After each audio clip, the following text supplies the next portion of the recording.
Depuis le début de l'année scolaire, les enseignants d'écoles publiques sont en grève afin de s'opposer aux compressions proposées par le gouvernement du Québec.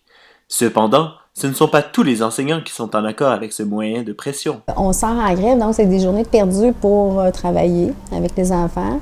C'est des journées qui sont cruciales parce qu'on est en fin d'étape, donc les parents ne sont pas avisés du cheminement de leur enfant, côté académique, comportemental. On n'est pas présent à l'école, ça nous retarde dans notre travail, dans notre planification, le temps qu'on accorde aux élèves aussi.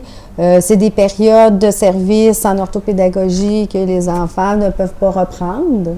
On a décidé de faire des récrés prolongés. C'est 20 minutes par semaine qu'encore là, on donne pas aux enfants, en plus de la grève. Pour sa part, cette déléguée syndicale soutient que la grève a lieu d'être. L'enseignante, là, c'est multitâche. Ce qu'ils veulent, c'est nous augmenter notre tâche à 35 heures, mais plus de plan de travail personnel. Mais plus de temps de travail personnel, c'est comme impossible. Parce que si je suis assignée à toutes les heures, quand est-ce que je vais pouvoir planifier? Quand est-ce que je vais pouvoir corriger? Ils voulaient augmenter les classes, les ratios.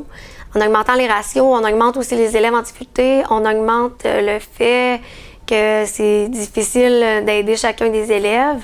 Parce que oui, il faut aider les élèves en difficulté, mais ceux qui vont bien aussi, il faudrait être présent pour eux autres. Un professeur en relations industrielles abonde dans le même sens. Ça a servi beaucoup à mettre de l'avant leur rapport et à les valoriser dans un premier temps. Puis également, ça sert à faire des ponts avec les parents. On parle beaucoup que les syndicats devraient utiliser d'autres moyens. Mais en réalité, dans notre système de relations industrielles à nous, si tu t'entends pas, il n'y a pas d'autre moyen que la grève. Il n'y a rien d'autre qui est donné. Donc, en termes de supporter leurs revendications, oui, c'est un moyen de pression très adéquat parce que c'est, en bout de ligne, à l'extrême, c'est le seul qui reste. Que les enseignants soient pour ou contre la grève, ils devront tout de même retourner sur les lignes de piquetage, puisque les votes, dans le milieu de l'éducation, ont mené à l'envoi d'avis officiels aux commissions scolaires confirmant des jours de grève les 9, 10 et 11 décembre prochains. C'était Samuel Maheu pour l'Exemplaire, à Québec.